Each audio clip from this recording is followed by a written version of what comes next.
great second half. Trying to get at least sneak into a wild card, maybe. Yeah. We'll see, though. I don't know.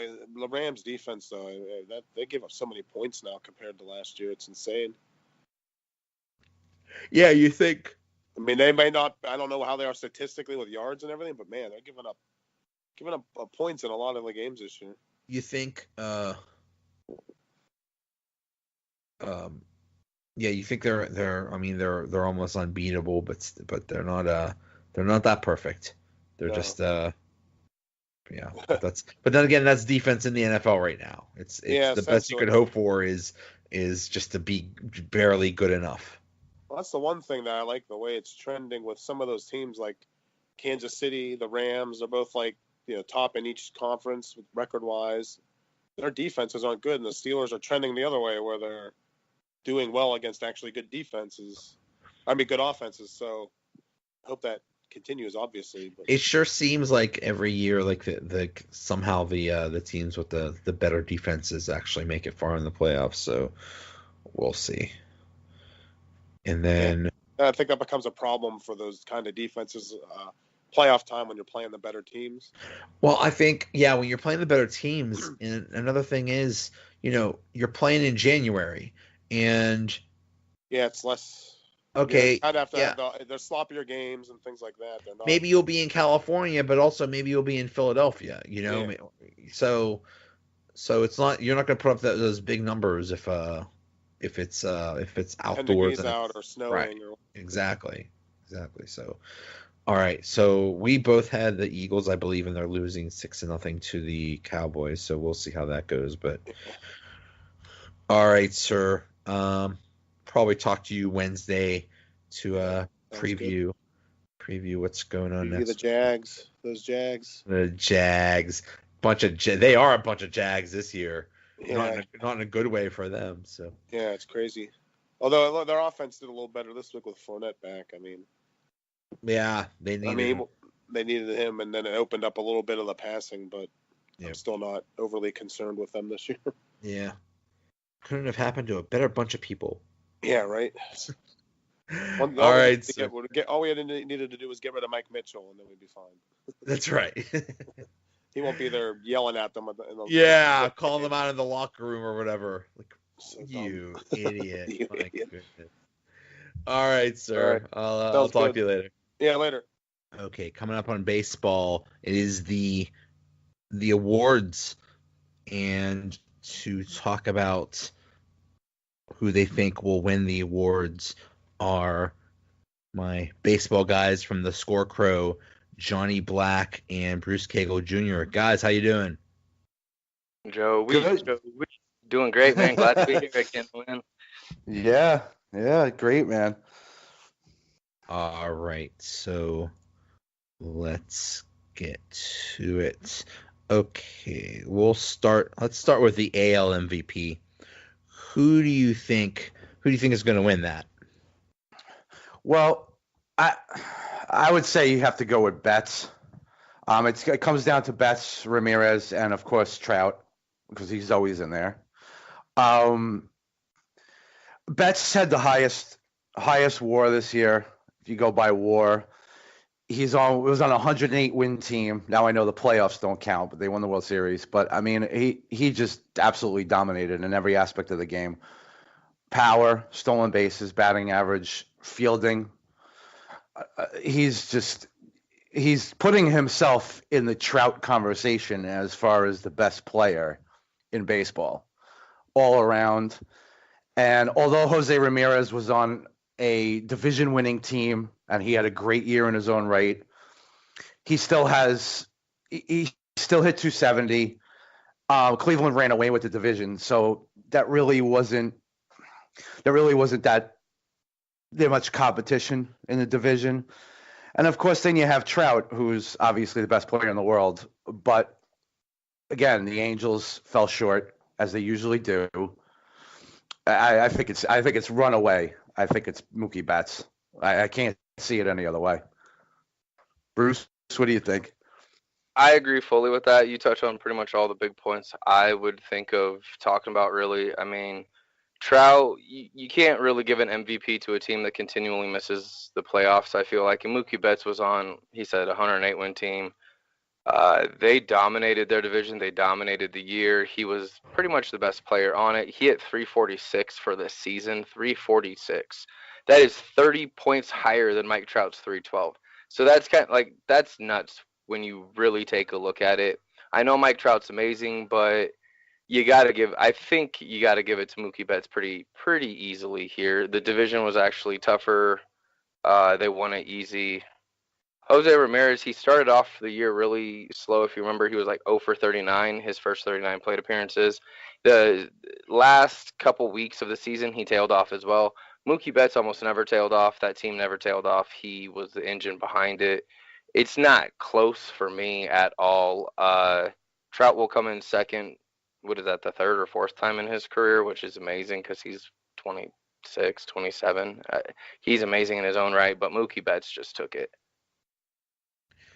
Yeah, that seems to be the consensus. What about the NL MVP? I think personally, Christian Yelich ran away with it. If you want to take a look at that, the month that Milwaukee had going into the playoffs was outstanding. So they were pretty much talk of the town, so to say. And he did nothing to disappoint in his trade in spring training and whatnot. He hit 36 homers, 118 runs, 110 ribbies, 22 stolen bases. His plate discipline was awesome. 326. I mean, Javier Baez is in that conversation, but he did pretty much everything better than Javier Baez this year except for RBI, and he was below him by 1. Nolan Arenado, I love what Nolan does year in, year out, but personally, this was a down year for him. It's sad when you say a down year for a guy is 30-some home runs, 37 homers. He led the NL in homers. He had 110 RBI, I want to say. That's a down year for him, and it sucks to say that. So I think he's kind of behind them a little bit, and plus it was more impressive, in my opinion, that Milwaukee took the division, and Christian Yelich was a driving force behind that late season surge. What do you got on that, Johnny? Yeah, I agree again. Yelich, you look at September. Going into September, the Brewers were 5 games behind the Cubs in the division, and they wound up winning the division with the best record in baseball. And Yelich hit 370 in September. So, I mean, if there was any sort of question who else it was going to be, Baez could have put himself in the conversation with a big September, but Yelich was the one that had the huge month. And, of course, we all know recency bias and everything, but even so, Yelich has the numbers, and he put Milwaukee on his back in September and forced them to have the best. They had the best record in the National League. There's no reason to think that it would be anybody else. Arenado's in the same situation, almost in the same situation as Trout. He's like the other guy from that other team in the West that, he has every year he's good. Every year he's great with the defense. He's a Gold Glove third baseman, everything like that. But Yelich, and I would say in July I would have said Baez because he kind of carried the Cubs to that point, being with Rizzo with the slow start and Bryant being hurt, Addison Russell with his issues. There was no one else on the Cubs at that point that was carrying that team at all. So at that point I would have said Baez. But with the last month and a half that Yelich had and getting Milwaukee to the best record in the National League, you have to give it to Yelich. You see, I think Nolan is kind of in that area where he puts up consistently amazing numbers, and he almost will never reach higher than third in the MVP race because people are going to discount him because of Coors Field. And then again, This year, like I said, was a down year. I was wrong earlier when I said 37 homers. It's 38 homers, but still, that's a down year when the last 3 years he hit almost 40 home. His 3-year average before this year was like 42 home runs and 130 RBI. 130 RBI is his 3-year average. You take a look, he's like JD Martinez is feeling his pain right now because he hit 43 homers, 103 RBI, and he's not really in the conversation for AL MVP, is he? And those are amazing numbers, but that was That was Nolan Arenado's 3-year average. Plus, Nolan plays amazing defense. And you can't, I mean, they're just other people had better seasons than those guys. So when you take a look, Christian Yelich, together, he just made his season was so impactful. He pushed that team. And so did Nolan to a point, but it's hard to give him an MVP when it's a down year considerable for him, even though it's still an amazing year. Yeah. Yeah. What about AL Cy Young? AL Cy Young is going to be tough. You think? I think it's going to be a lot closer than people think. Personally, I go with Verlander. I was on Snell for a while, but I look at the numbers, and Verlander led the league, yes, in the counting stat as far as strikeouts goes. He pitched 33 more innings than Snell, which I think is going to hold a little weight for a lot of the voters. He also led the league in whip, and he also led the league in strikeout to walk ratio with a 7.84. That's more than twice what Snell did. Granted, Snell has the wins and he has the ERA, so I'll give him that. And having a sub-2 ERA in the American League East is incredible. There's no doubt. And Snell had an incredible year, 21 wins on a 90-win team. I get it. I just think, looking at the underlying numbers, I just really have to give it to Verlander. But I think it's going to be close. I really do. I think Snell's going to get a lot of credit for the wins and for the ERA. But underlying numbers, I had to give it to Verlander, especially with having more than 200 innings pitched, almost 300 strikeouts, and like I said, the ratios were great for him with the whip and the strikeout to walk ratio. I mean, almost an 8-to-1 strikeout to walk ratio. That's incredible. I'd have to give it to Verlander. What do you think, Bruce? You agree or not?